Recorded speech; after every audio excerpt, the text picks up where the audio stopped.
Welcome back after a short break. We are back at the 14th International Animated Film Festival Animator 2021. And this is a Q&A for set 3 of the International Animated Series competition. You remember it great. Lots of difficult words. And we've got a lot of guests this time. 6 windows with 6 artists. Sorry in advance if we get your names a bit wrong, but that can happen, so please forgive us. And feel free to correct us if we pronounce it not the way it's we've got Vivien Mason. Hi, Vivien. Hi. We have a trio of filmmakers, Shanshan Chen, Kieran Guilbert, and Chia. I'm sorry, is that correct? Yes. Hi, guys. Hi, thanks for having us. We have María Rosario Carlino. Hi, Maria. Hello. And How finally, are you? from Poland, our own Magda Pilecka. Hello. Hi, guys. Okay, we've got the set 3 was probably the most diverse set of them all. We got all different kinds of movies, all different kinds of films, types of films, all different types of narratives. But mostly serious. Yes, most of them were serious. Some of them were not as serious as the other. But let's start with you, Vivien, and There Is No I in Island, which you were the animation supervisor and animator on. Is that correct? Yeah, that's right. Yeah, and we'll be talking mostly about the first episode of the series, the Forest of Fears. Yeah, the one you've got in the background, so it's easy to spot you. That's right. Okay, so the first question. Artwork from it. The first question isn't directly connected to animation per se, but so the entire series features all kinds of self-recorded voices of people who talk about their experience and fears during the recent pandemic. The artworks are as well of local Tasmanian artists. So the first question I had was, what was the process like of gathering all the required recordings and arts? How did you get around this process? A lot of people were involved, so it was complex. The artwork for each episode, is by a specific artist, and they all worked in different mediums. So the collecting the imagery and adapting it for animation was complex, and some of the artwork had specific cultural needs and needed to be treated sensitively, and so it was quite demanding to source from several different sources of artwork and artists. But was it the case that you guys had to dismiss some art because it didn't fit either the animation or the story that was told? Yeah, the producer and the director essentially curated the artwork that they wanted to use from out of some artists. It was using existing artwork, and other artists they commissioned new artwork for the episode. The episode behind me, it was a bit of a combination. This character was drawn specifically in response to the brief by the director, but it's painted with oil paint, so not traditional animation. So was the artwork like commissioned for the picture especially, or did you use some previous works of the artist as well? It's a combination, because the oil painting in some cases took several years to complete, but the image behind me was a spontaneous contribution by the artist Elizabeth Barsham, because she was inspired by the stories that the director had started to collect, although they weren't finished at that point. And this image was relating to communication of mushroom networks, and that was a little bit like communication during lockdown, that lots of little whispers going through everywhere. Okay, so the question about the animation itself, because it looks like it combines different techniques. I didn't know it was painted, but I thought some of the pictures were painted. Some of it looks hand-drawn, and some of it resembles a bit CGI or some, computer magic. and that's why it looks so fascinating and different than anything else. How was it created? How did you, put the stuff together? I know the answer can be very complicated, but maybe you can walk us through the process. Yeah, so there are two animators, myself and also Matt Daniels. Matt Daniels works often with computer algorithms and coding, and so he had some elements generated through coding, some of the background fluid type effects. The whole process was done in After Effects, and maybe with some work with Photoshop as well. So I think that Matt did all of his work in that as well, even though there are some 3D eyeball effects. It's all sort of 2.5D and rigged in After Effects from still images. Okay, and why did you decide to mix the animation with live action in the series? What was the idea behind that? It was a decision by the director to make establish a context that was human behind the stories, but each episode is a different sort of person, a different age, different location, to show some variation in the community, and to show that everybody's experience was unified, even though they're presented separately. The live action section uses in some episodes uses the documentary voice recording, and the performer lip syncs to it, but it's not their voice, so it's supposed to be a collective experience. Okay, that's very interesting. And when we talked about the human part, the human factor is really crucial to the episode 1 of Taking on the Traffickers, which is, I think, the most disturbing story of the bunch we had to see. And the first question, and it's for either of you guys, because you can answer freely. Why did you decide to use animation to sell such a strong and difficult subject and not go the more common route of a classical documentary? Yeah, sure. I'll take that one and also hand over to Shanshan. We've been covering human trafficking and modern slavery at the Thomson Reuters Foundation for many years. And one of the toughest things about this subject is because, of course, it's so emotive, it's so difficult to deal with. It's also a very hard topic to illustrate, to visually portray. You're talking about suffering and trauma and exploitation of individuals, whether that's through sex trafficking or forced labor. And often what you find is that when you have a camera on one of these individuals, it's, you don't want to show their face in many cases because sometimes there is fear of reprisals or backlash. Sometimes, of course, it's because of their own personal trauma. And then even when we talk about the exploitation that they have suffered, you don't really want to be too salacious or egregious to kind of focus on that. So we, in recent years, did a series called Life After Slavery. I first experimented with animation and illustration to show the lives of people who had been exploited in their lives thereafter. And this time we wanted to do something different because there's a lot of focus on both the traffickers, the exploiters, and the victims, but not so much attention really on those people in law enforcement or civil society who work to help, support these people, free them from situations of exploitation and support them thereafter. So really we decided that animation would be the best way to portray these stories because it allows you to be more creative and a little more abstract. And I'll hand over to Shanshan to talk a bit about the creative process and how we went from, developing a script based on Maria's story to actually working with Chia to turn that script into animation.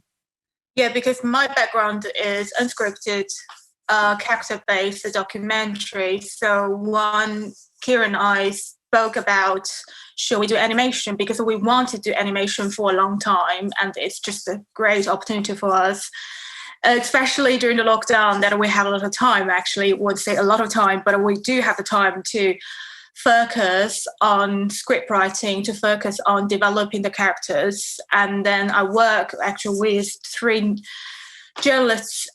For them, it's really first time writing scripts for animation. So that's a really exciting, I would say, task for them and for me, to how to first of all, to make a journalist to write a script for, this is not really fiction, but it's really, we take a lot of creative liberty, how to make this as vivid, as empathetic as possible.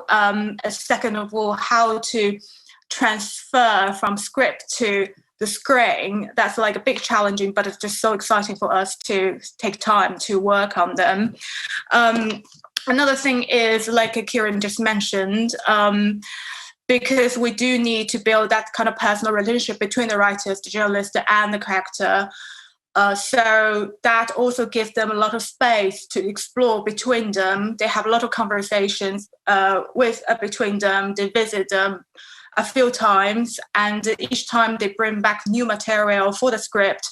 And then, as somebody who's quite a visual myself, I will look at the material and saying, okay, how about more details? Should we go back to maybe just look at, do they have some routines? Do they have some habits? Or just like a hand movements that we can establish those people that can, each time we saw this character, we can remember those people, because that's very different from filming someone you can capture at a moment, because you really build those animated figures and make them memorable. So I think we're just quite lucky to have very talented Chia, for example, to animate, to create a Maria. And another thing is, we really want to build this emotional connections between the characters and the viewers. And that's something we also considered when we choose the style of the animation, choose the style of the animator to make those characters most memorable. I don't know if you like me to hand it to Chia to explain a little bit the creative process of creating the characters. Or... Yes, go ahead, because I wanted to ask Chia, what is it like working on a film like that? Because it's really grounded on a sad stories and real stories. So does that change your approach to animating something like that? Yeah, actually, it has been a real journey and challenge for me. I myself am actually a comic author and illustrator, so this is actually my first time doing animation. I mean, of course, I always have the passion for it. And so in terms of comics, I actually worked with other teams to work on stories that's also sort of based on real people's life. Mm-hmm. But this one certainly is a really, like, it's really heart-wrenching. And but what so I think one of the thing is, when I create the characters, I have to keep in mind that this is a real person. It's not just fictional. I can go wherever I want. So throughout months, I work closely with Kieran and Shanshan, another correspondent. So we want to keep it true to the real character, but to a degree, we want to protect the real person and maybe the audience. So it's actually quite a special approach. We have to find the perfect balance to make people feel the ordeal she has been through and how she overcome this whole thing. But at the same time, we don't want to make it too strong or just too brutal. And yeah, so it has been a real challenge. And I think what's really interesting is that because it is animation, so we can actually go through more of the inner journey, and we can choose the way to convey the story in a more poetic kind of way. So I think that's the power of animation and telling a story like this with animation. Okay, so I think the process of preparing a movie like that is it takes a lot of time before. The so-called pre-production, in your case, is very thorough journalistic work, traveling, making difficult conversations. I would like to know two things. How much real information had to be changed in order to make the real heroes feel safe? And also make the story maybe more universal. Yeah, and how did you get those information? I mean, you had to use help of a lot of other people. Yeah, I think obviously identifying the right character was very important. So our colleague Christine, who's based in Mexico, has covered human trafficking for years, has spoken with many survivors of sex trafficking over the years, and she felt that Maria was probably the best place to be involved in this project because she had really recovered well from the trauma and was now, as you see at the end of the film, was actually working in the prosecutor's office. So she'd kind of come full circle, and she was studying law at university when she was trafficked and was unable to kind of continue her studies after leaving that situation of exploitation. But it took many meetings between Christine, our correspondent, and Maria to gain her trust, to explain the nature of the project, to put her at ease, to say to her, and this is quite rare for journalists to do, to say that if any moment in this process you are uncomfortable or you change your mind at the last minute, we pull the plug. We will not publish this piece of work unless you are comfortable with the portrayal and the process, of course, of all the interviewing and the fact-checking, which was really tough, I think, on her and her family. We had to remove a lot of identifying details. We were very careful with location. We never mentioned where this is set. At times we made the story a little broader than we might have done had it been a classic text story we do, again, just to make sure that we protected her identity as best we could. But we were really pleased once the film came out. Maria said she was kind of overjoyed by the depiction and the portrayal, and she felt like it was a very fair, sensitive and powerful depiction. And her goal at the end of the film, as we see, is to help other women like her, other survivors like her. And she said, if even some of them, either people who are still in situations of exploitation who have recently escaped or been rescued, they see this film, it might offer some inspiration and encouragement to them, because of course there is so little, journalism and especially multimedia on this topic. Yeah, I just want to add on a little bit on that, because at the beginning we do have to mind who the audience the films are. I think because for me, what I mentioned the cultural relevance is because it's kind of contracts that Chia and I think we both grew up with Asian backgrounds, and then I personally don't know much about Mexico. So for me, it's really important to view it from an international and from an audience point of view, to say, when I watch this film, would I understand why Maria going through this and why this is happening? Kieran just mentions, like a bit of a border, because you do want the kind of universal message. You do want the kind of human connection with that character.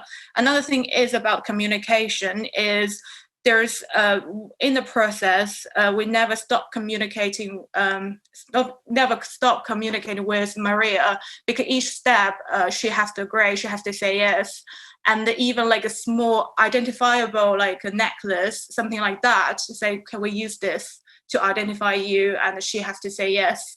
So I think the kind of trust and communication in the creative process, it's not just about creating a film, it's really creating a message, and who is going to hear that message in the end. Yeah. Okay, I feel there's a lot more to talk about here, but we've got limited time, unfortunately. So now we're going to move to a next film from the set, and this one is also quite based on real people and real stories, I believe, but it is much more heartwarming, because the stories are really happy and sad at the same time. I'm talking about Can I Keep Him? And the question for you, Maria, is how did it all start? Is it like where did the idea come from? Is it from your own relation with your pet? No, hello. Actually, I am collaborating since a lot of time with the associations of animal protection, so I am very close to them, and I am also rescuing dogs all the time. So I have a close contact with that, and I am director and scriptwriter, so I'm into animation since a lot of time. And I thought that someday I have to do something together with these two things that are very important for me, the animals and animation. And it all started, actually we were thinking about making something documentary and animation. And it all started when I saw in Facebook one time a post of a girl who is actually the protagonist of this episode, telling the story of this very old dog who was blind and with heart problems. And the post had like 3,000 shares in one day. So I thought, wow, this story is important, and people are reacting to it. So I contacted the girl, and she agreed because she was also into animals, obviously.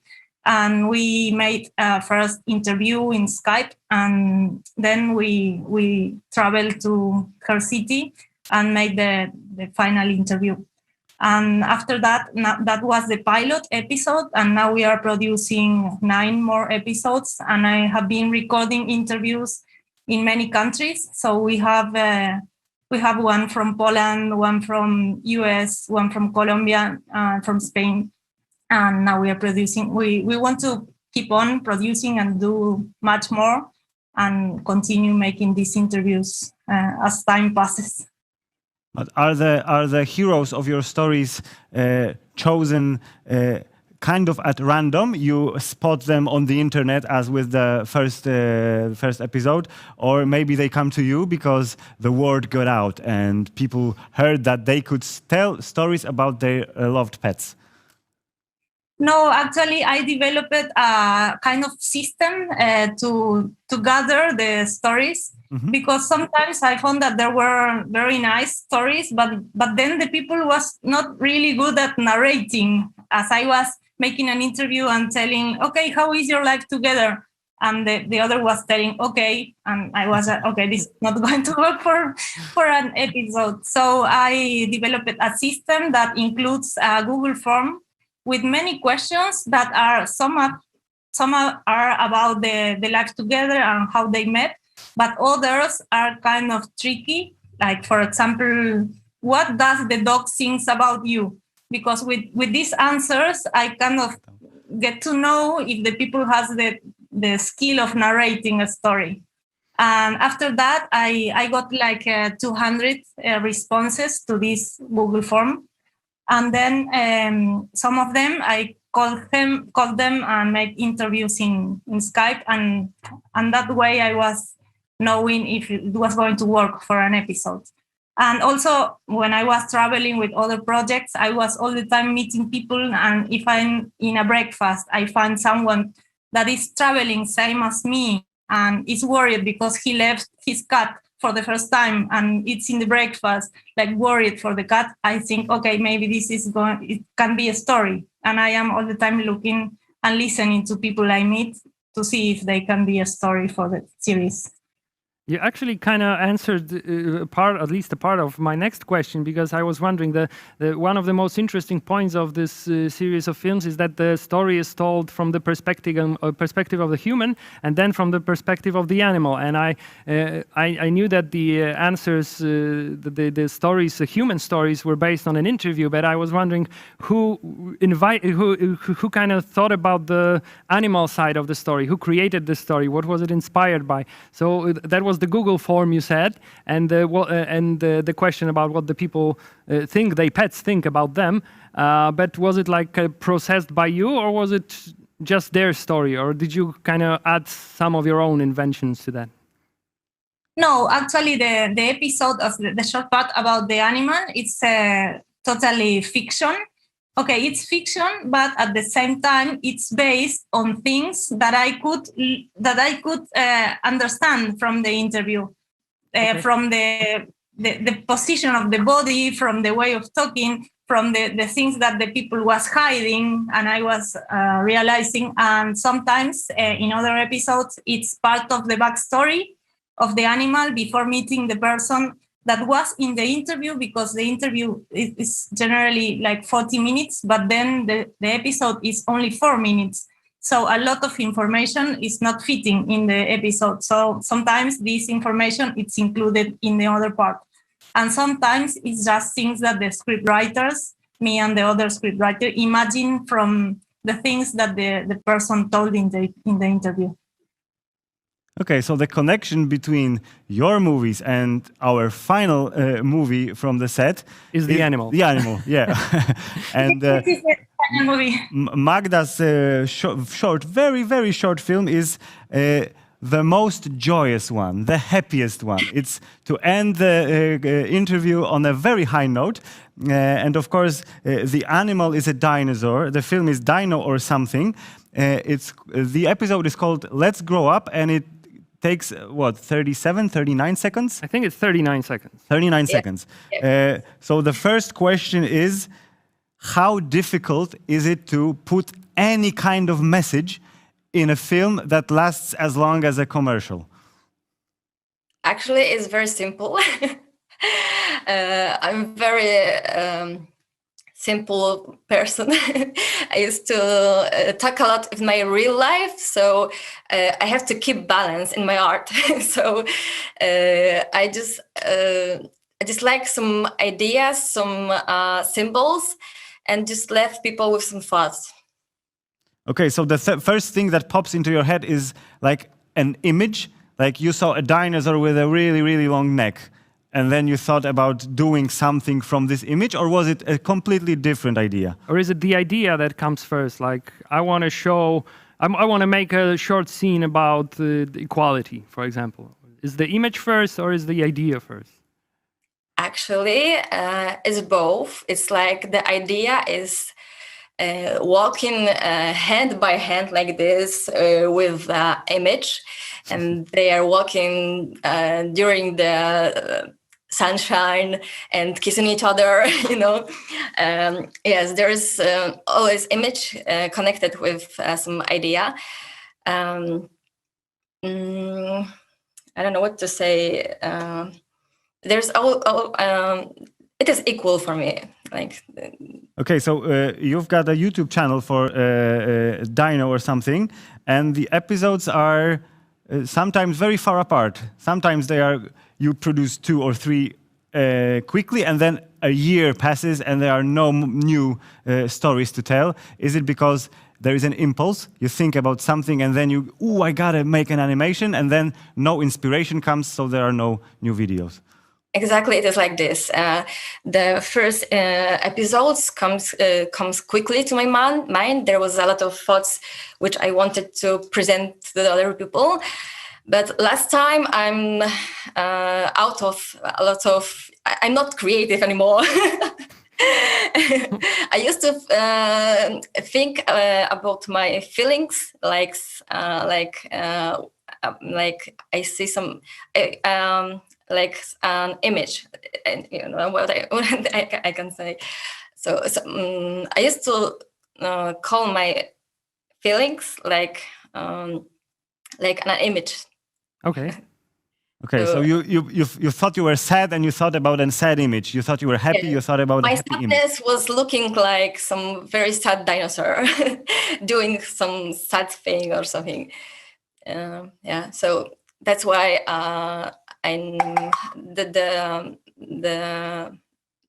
Some episodes are coming quicker, and some are not so quickly in my mind.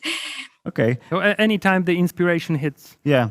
And the great thing about the short stories like yours is that they can be seen and interpreted both as just a pure abstract joyful thing to watch. Yeah, colorful dinosaurs. Yeah, colorful dinosaurs, and their necks grows when they're in the rain. That could be a simple interpretation. But then there's probably in every episode there's a hidden message. And is there any way of interpreting that you prefer, or is anything fine with you? There is always some meaning for me, but I don't care as much what people see in it. I have always my own inspiration and my own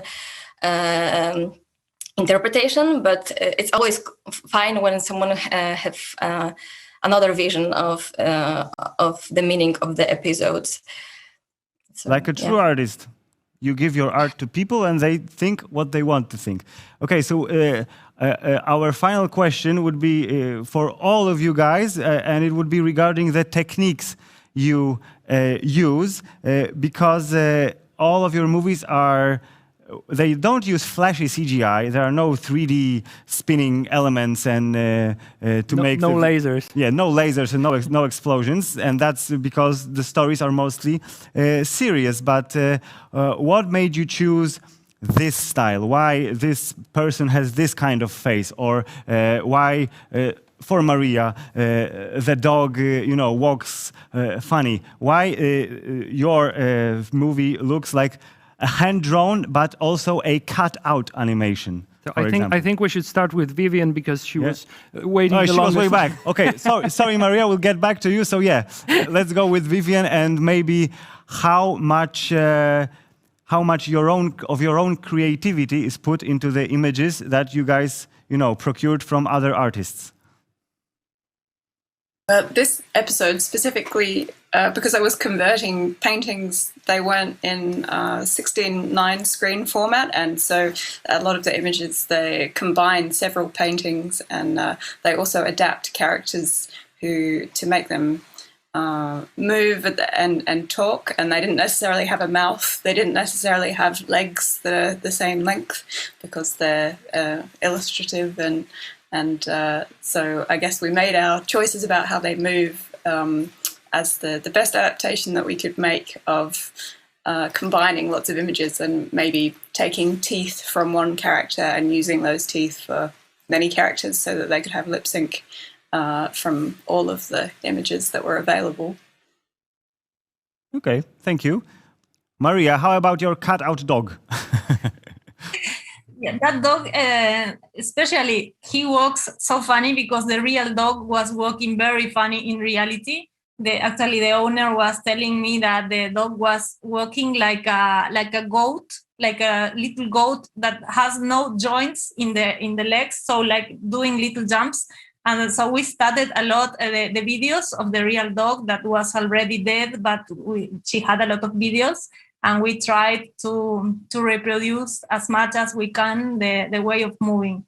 Also about the cutout techniques, okay, I am always inspired by Soviet cutout animations, the old ones, and I love them. And I wanted to do something with this technique, but of course, in terms of the budget and the schedule, if I want to make a series with many episodes, it was not possible. So I tried to reproduce this look, doing everything handmade, the papers, the painting and everything, but then animating in After Effects, trying to copy a bit this stop motion look effect in the animation style. Okay, great. Okay, Chia, you kind of answered the question about the style already, so I wanted to ask you, how many iterations and tries have there been before you nailed the look that you wanted to, and how much of a cooperation it was between the three of you? Yeah, the producer said, no, she's too cute, you have to change it. Actually, I think at the character design stage, it was actually we came to an agreement quite quickly because we agree on like some very important key elements. For example, Maria should be designed in 3 different stages. Like when she was young, in a past time, she was more of a delighted young girl and she was in love. And then when she was in the shelter, she's like in a completely different stage, like emotionless. And then in the future, later on, after she overcome what happened to her, she should look more mature and tougher and stronger. So when I started designing the character, I went for that approach. And we also agreed that for some certain scenes, maybe we will present it a bit more realistic, but overall we can go for a more unrealistic, poetic side. For example, like in the script, there's a part talking about her feeling being splitted. And so that's when I was inspired that I think that's a really good point, that if we can use visual to present it, instead of doing like just realistic scene what happened to her. And so when I proposed to do this unrealistic way, and Shanshan and Kieran, they quickly agreed, because I think from the early stage, we talked a lot about the story on the script. So I think we were on the same page kind of quickly. So overall, I would say it's a really cooperation between like all of us. Great. And Magda, finally for you, it looks as if the movie is very short, so you had to use the techniques that would allow you to make it quickly. They are very simple and hand-drawn. Sometimes the simplest design takes it takes very long days. I know. Didn't you want to use a computer-generated dinosaur? It would be available just one click. No, my little creature came to me at night when I was sleeping, and that's all. They just appeared in my head. And you wanted to draw it and not render, because renders are soulless. Maybe. Oh my God. Maybe they are. Okay, guys, I think that our time is slowly running out. So what we can do is wish you all the best with your creations. Shanshan, Chia, and Kieran, thank you very much for joining us. Vivien, Maria, and Magda as well. And hope to see your works everywhere in the world. Yeah, they are all great films and definitely worth seeing. Thanks a lot. Thank you a lot for being here with us today. Thank you for your time, and hope we'll get to see and talk to you again in person at the festival. That's right. I am at the festival and I haven't seen you. Well, not right now. You're not. Yeah. Magda is cheating because she's from Poland. Hotel, which is connect with the festival. So great. So thank you guys. Have a great day and see you soon. Bye. Thank you. See you. Bye bye.